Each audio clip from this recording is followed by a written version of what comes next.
your PsychoBuddy. That cheapie is groundhogs. I'm working, prairie dogs, I mean, walking my puppies. If you or a loved one have recently been diagnosed with Dissociative Identity Disorder, DID, or otherwise Specified Dissociative Disorder, OSDD, there are two things to do.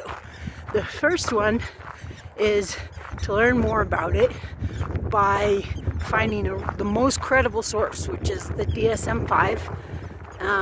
So Diagnostic Statistical Manual 5.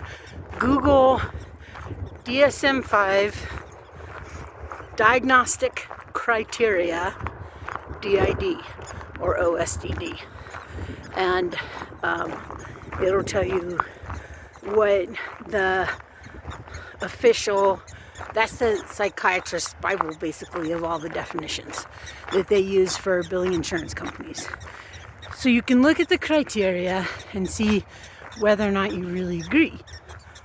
If you do agree, then the point, come on guys, this way, Dog Libby, of any diagnosis is to suggest a course of action.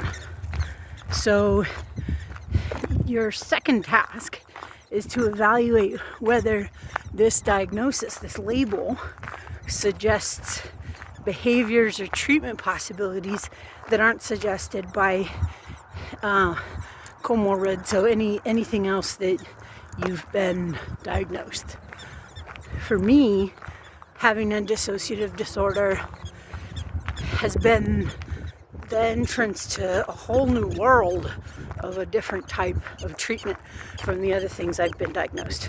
So because of suicidality and harm issues, I have been diagnosed complex post-traumatic stress disorder along with intermittent psychosis and lots of other fun stuff. The thing is, looking at it as a dissociative disorder allows me to work with the parts of myself.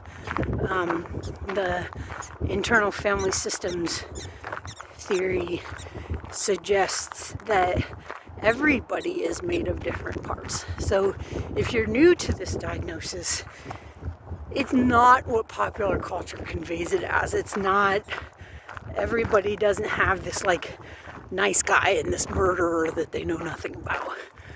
It comes in as many different flavors as there are people with the diagnosis. This is my conclusion thus far, as it working in peer support and knowing other people, mostly on Facebook, who have gone through similar experiences.